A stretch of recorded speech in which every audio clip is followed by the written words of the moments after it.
Ghana? Good evening from Ghana. Okay, good evening from Ghana. Good, great, great, great.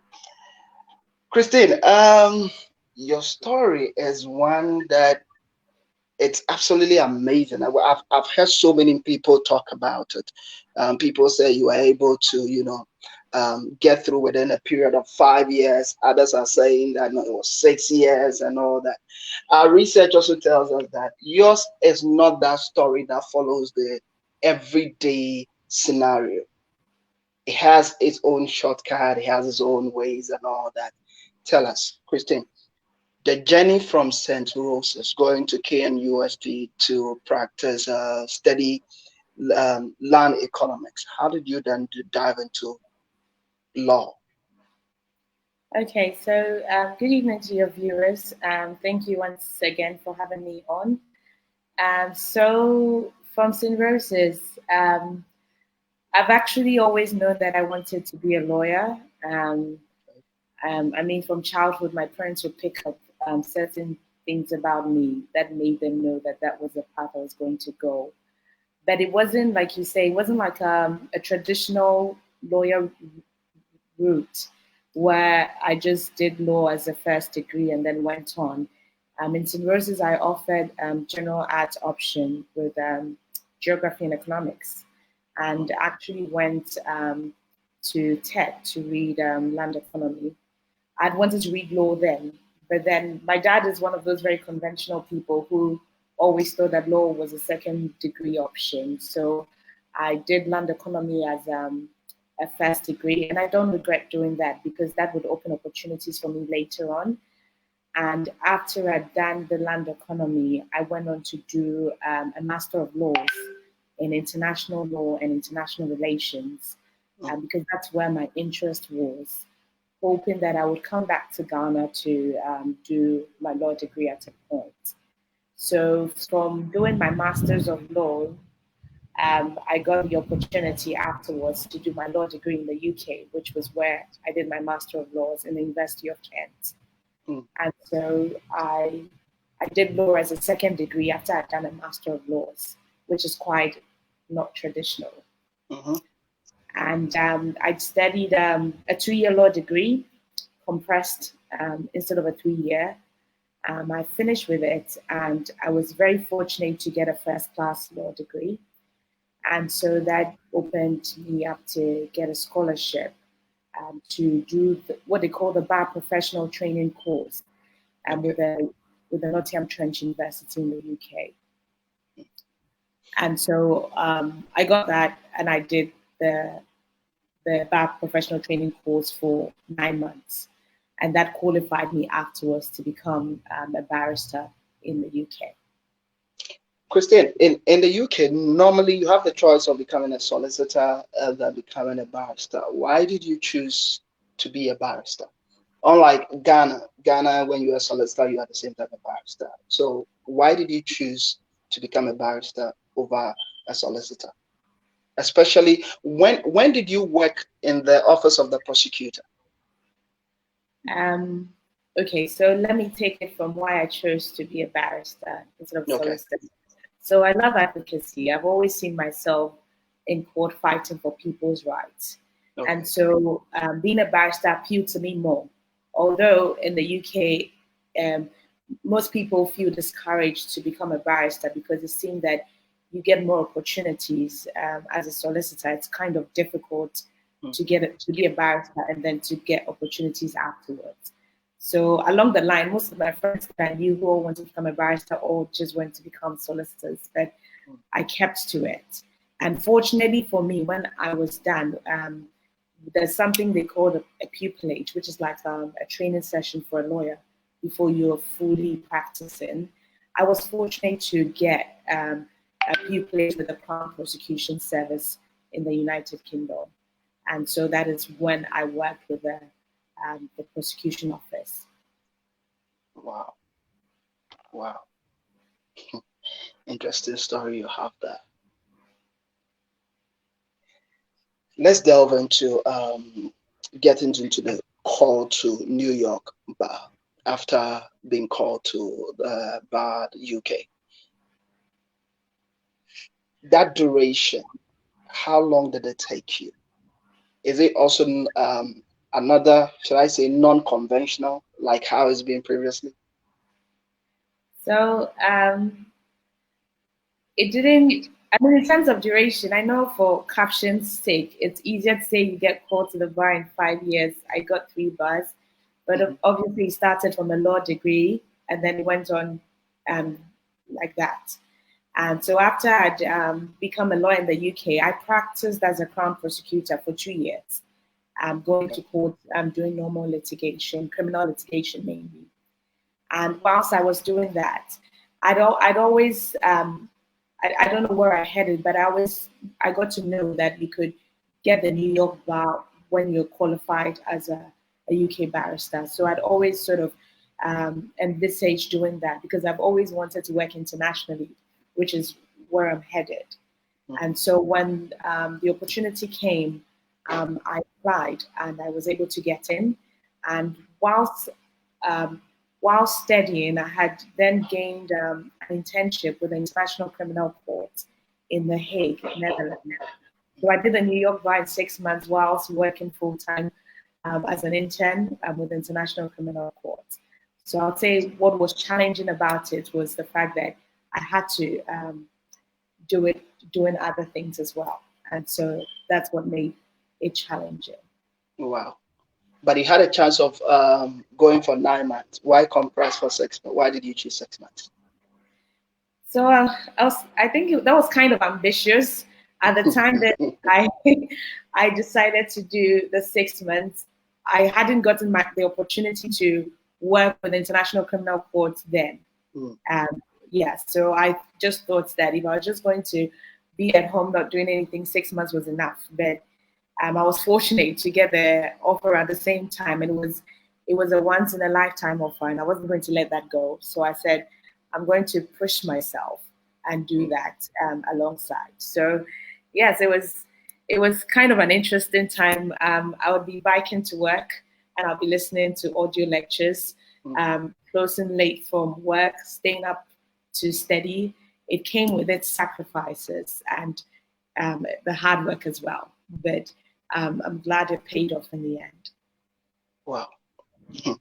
Interesting story you have there, Christine. To the viewers, if you see that we're breaking a bit, it's because we're having some weather conditions way back in Ghana. So try to bear with us. It's very understandable. The rains are already in Ghana, so just bear with us. All right. So Christine, let's take a look at something here. You are one person. As of September, you got married, and you were also pursuing to be called to the bar in Ghana. How were you able to blend that marriage life and then getting yourself in the law school, all these challenges, and then on the first, you're called to the bar? What were some of the challenges for you? Well, it even gets more interesting than that because I was working 2 full-time jobs, and then I was dating. Thankfully, my husband now was very patient, and he was willing to watch me finish my exams before we actually got married. So I think the major challenge for me was I'm currently a lecturer with the University of Professional Studies in Accra, and I'm working as a legal consultant with the International Criminal Court. And so doing the bar with these 2 full-time jobs, at a point I felt I was crazy. And again, yet very ambitious, but it was the situation I found myself in because I was doing the bar alongside lecturing, and I got an opportunity to work as a legal consultant. Again, another opportunity I wouldn't let go. So I think it was really difficult. This I would say would be the most difficult of it all. Juggling lecturing in the classroom, working remotely, and then also studying for the bar, which is also full time. Waking up for lectures around 7 a.m., coming home at 6. It was quite full on, but I thank God that it all paid off again in the end. With all your experiences, given the opportunity to meet some young ladies who want to pursue a career-driven journey like the way yours has been, what would you tell them? Okay, so I'll tell them, let me just streamline it to three. Hopefully, I don't say more than that. First of all, one of the challenges, and I'll base them on the challenges I've faced. One of the challenges I've faced in pursuing or in my legal journey is the fact of being a woman. Mm, That everybody, gone are the days where they say the place of the woman is in the kitchen, but still within society, there are limitations that are placed on women, even if silently, that there's as much as you can achieve, and especially if you're not married. So mm, now I'm married, so it's probably not a big deal. But as I was progressing along the legal journey, everybody seemed to sort of remind me at points in time that I was a woman. I needed to get mm, married, and I was being too ambitious, and guys were being intimidated. And that brings me to my first advice that being a woman is not a limitation at all. And no young lady out there should see that as a limitation. Um, Things like marriage do happen along the way, but you shouldn't stop your life and say that because I'm not married or because this hasn't happened for me yet, this is as far as I can go. So far as the resources and the circumstances would allow you pursue your dreams with all that you've got. mm, That's the first thing I'd say. Secondly, I would say that you can never underestimate the place of hard work, commitment, and sacrifice. It sounds like a good story now. Everybody hears it and they're proud. But a lot of hard work went into it, a lot of sacrifices went into it. And there are days that I'd have to say that no, I cannot go out tonight because I have to study. And it becomes so boring and so annoying along the way. mm. So much hard work, hard work. I can't emphasize that enough. And just being determined to make it and to do it. And that is what I would say to encourage them that don't underestimate the place of hard work. And lastly, I would say that failure is part of the process. We hear the successes now, but it doesn't mean Christine never failed. I Mm. have failed at so many things, so many countless times. But it's your ability to just pick yourself up even after you have failed and say that I will still push on with this. And so wherever you're at the moment, whatever you're struggling with, it may not be academics, it could just be a job or something that you're trying to set yourself up. When failure comes, acknowledge it as part of the process and learn from what went wrong and push yourself up again and to sort of embrace what's ahead. And that is really what I would say. As a woman, studying in the UK, being called to the UK bar, that is England and Wales, let's not run away from the realities of racism and you being a woman. Racism and you being a woman. Did you face these challenges whilst be practicing in the UK? Yes, countless number of times. Mm, Um, we we had as barristers we have what we call a robing room. That is where we go into wear our wigs and our gowns mm, before going to court. And so many times, I can't help but notice that I was the only black person in the room. In fact, it's been like that for me on so many occasions. wow, Sometimes it felt like you don't belong because you don't see a lot of people your color in there. okay. Sometimes it felt, especially also as a woman, even when I went into court to deal with somebody's case, and probably the case wasn't good enough, so we lost. It Wow. all boiled down to the fact that because you're black, because you're a woman, you're inadequate. But as every other challenge would have it, I like to see it as part of the different challenges we have. And yeah, it helped me to grow tough skin, really, and just sort of focus that I'm here to do my job.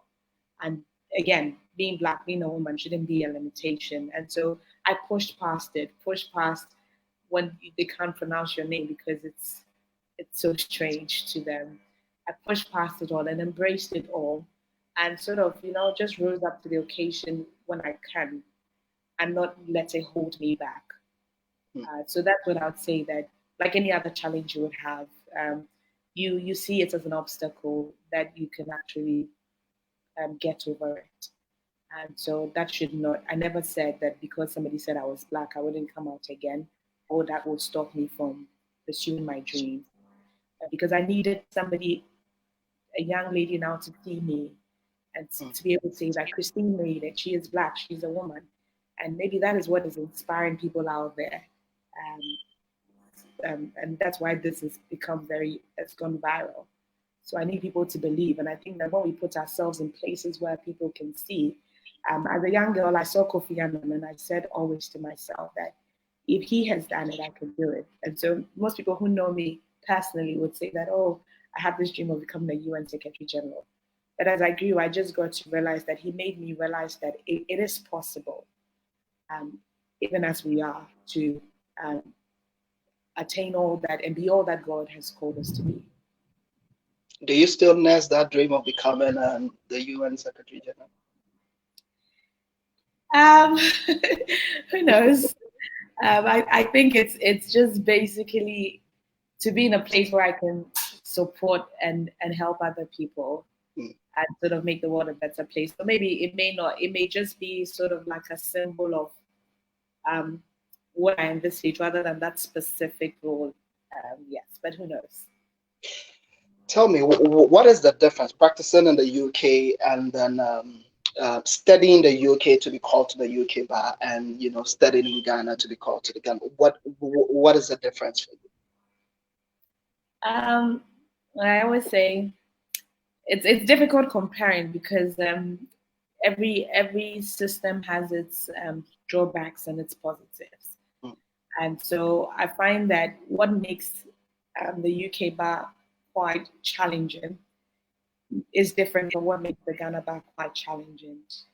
But I would say, in all, I don't want to be quoted sort of saying this one has it better, this doesn't have it better. But I would just say that, law is quite a very difficult area in the way that it's applied in different jurisdictions.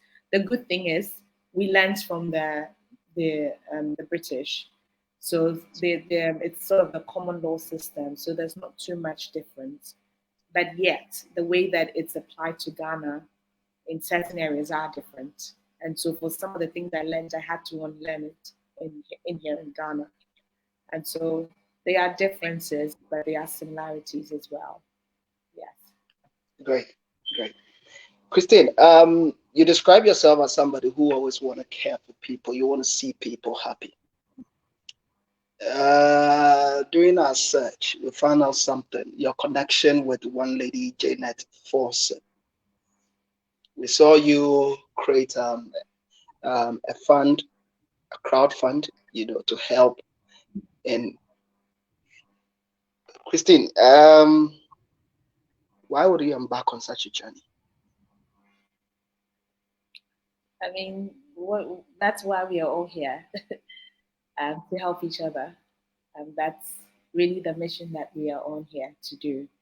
So whatever we find ourselves doing, it should be to better the life of another person.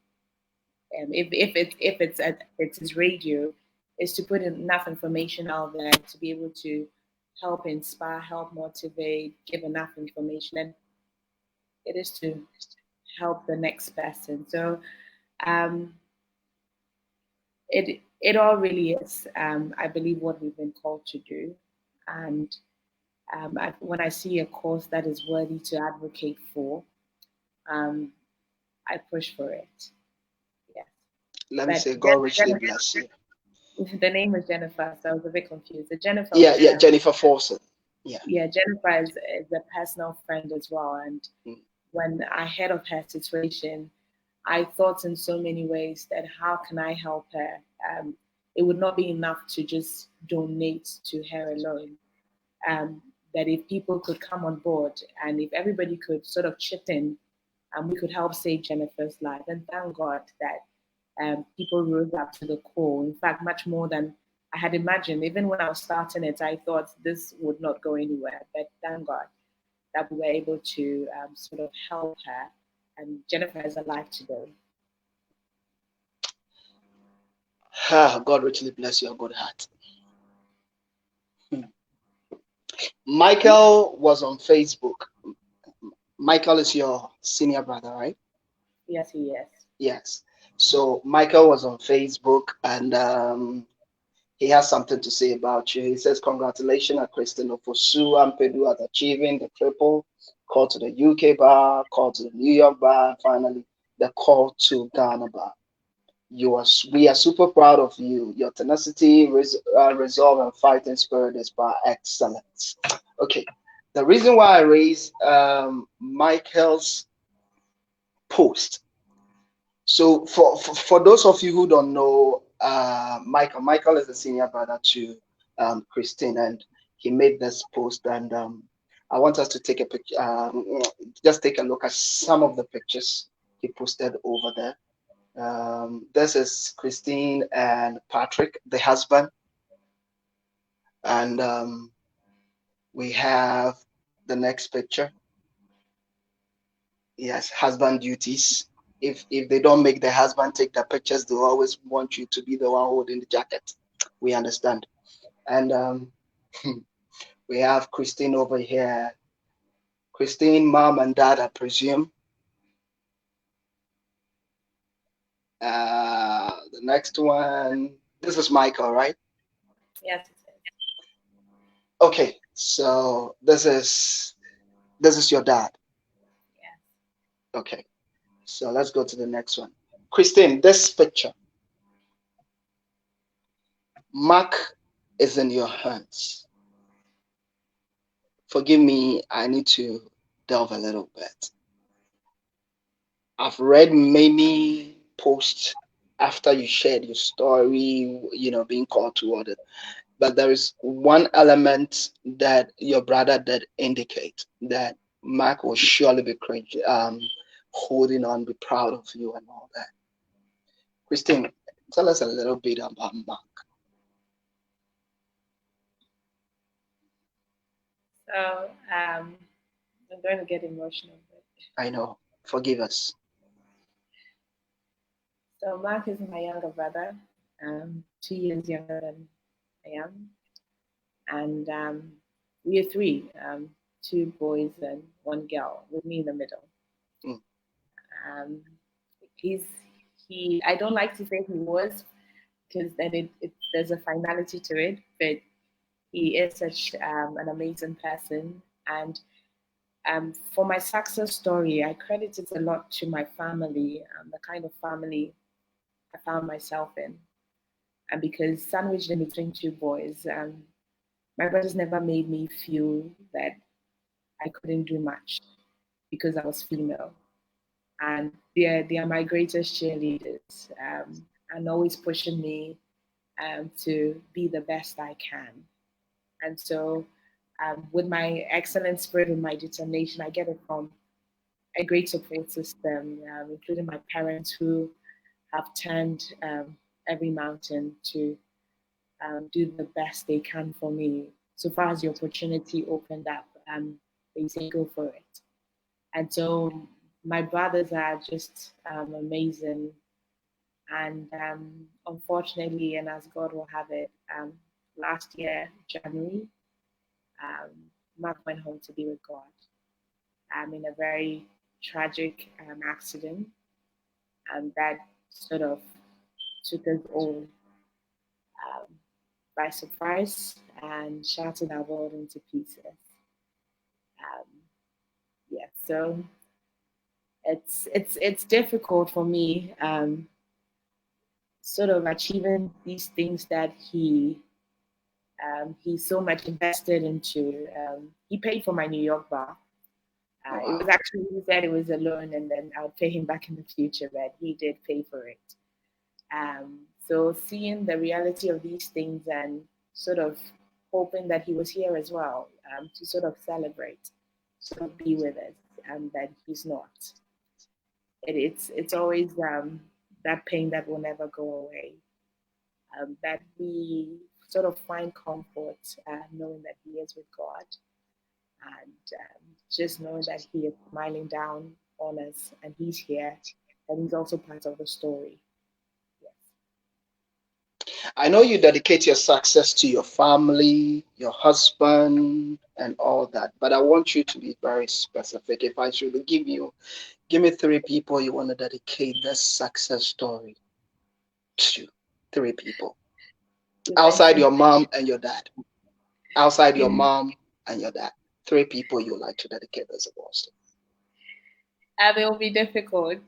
The first, the only person I can dedicate it to would be God. Mm, I believe that everything that I am mm, is because of the goodness of God towards me, and every opportunity I get, I thank God because He opens up opportunities. He gives the resources, and He has made me so. And I would thank my family because they've just been amazing. I mean, not every parent would want to put their money into paying fees. You know, every time your daughter comes, I want to do this. I want to do this. My parents never got tired, mm, and to to buy maybe a new property or something, they would rather invest in my education. And so I dedicated to them, my family. I'm so grateful um, for the family that I find myself in. And I have a lot of friends that have also encouraged me along the way. mm, It would be a disjustice to mention one. Because mm, at different, because it's just been such a long journey, at different points in time, different people come along the way, mentors who have sort of pushed me, people that have invested in different ways, and they know themselves. Um, and to my husband as well. He's mm. been amazing. I'm not a lot of Ghanaian men will marry an ambitious lady as I am. Um, they would run. They would run. I promise you. Yeah. But I thank him that he gives me the opportunity to be all that God has called me to be, and he supports me, and there's no competition whatsoever. Mm, And so yes, and to every person out there who is inspired by the story, I feel so honored. I don't. It's not about the trending. mm, I really am. Those who know me know I'm quite a private person as well. But I feel so honored just for the fact that if it inspires somebody to dream again, it inspires somebody to believe that they can. I think that really is the message rather than just it is Christine, you know.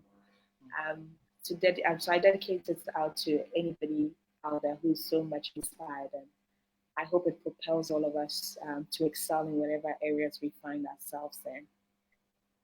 mm. Let me put it on record. We tried to reach out to Patrick to surprise, but unfortunately, we we've not been able to get him. We sent him a message, but unfortunately. And then we tried to get Jennifer as well. It didn't go through. We didn't know. We don't know why. Wanted to surprise you today because we wanted to celebrate your success story and share your story to the rest of the world. Let them know that it's not just a bed of roses. It has its own thorns in that, and it should serve as an inspiration for each and every one of us. Christine, what next for you? um, that's what I'm thinking myself. Hmm, What next? That's what I'm thinking myself. hmm. I don't know. I don't We know hope what. we hope they are not going to call you to another bar. No, no, no. I think that the bars. I think Mhm. that we are just the main ones Okay. that I need for Mm, whatever God is doing with me. okay. So I think what's next? I don't know. Wow. I don't know. I just hope that there are brighter and better days ahead, and with all the skills that I've acquired, I'm able to become relevant and useful for my country and expand even towards the rest of the world. Okay. So as we look forward to see you become the UN Secretary General, are we also looking forward to see, should I say, Onyina and Associate or Ofosu Ampedu and Associate? Okay. Um, who knows? Who knows? It wouldn't be too far fetched to Mm, have my own set of chambers. mm, But who knows? Um, Nothing very concrete at the moment. mm.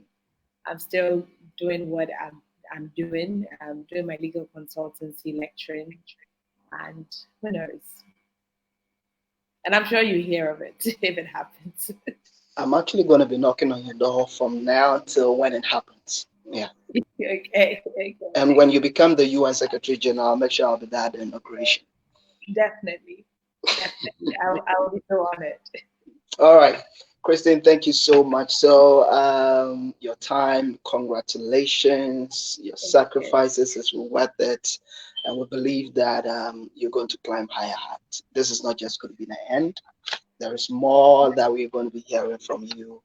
And Ghana is proud of you. I must be sincere. Ghana is really proud of you because you're young and it's not easy to see such young ladies to be such ambitious.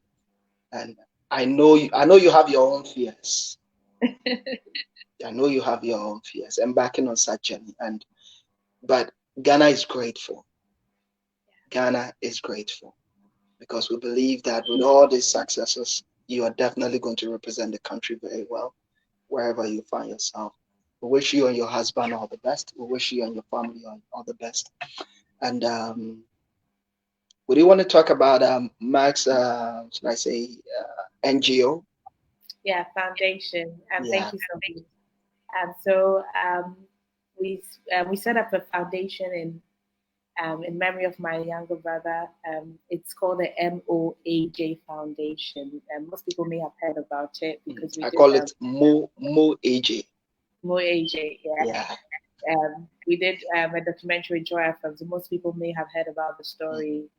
But what this foundation really is there for is it sort of embodies what we stood for, mm, and sort of trying to tell the story of the road accident victim and family, and putting a human face to it, because it becomes something that should be talked about, and it's become a public health issue that should be addressed.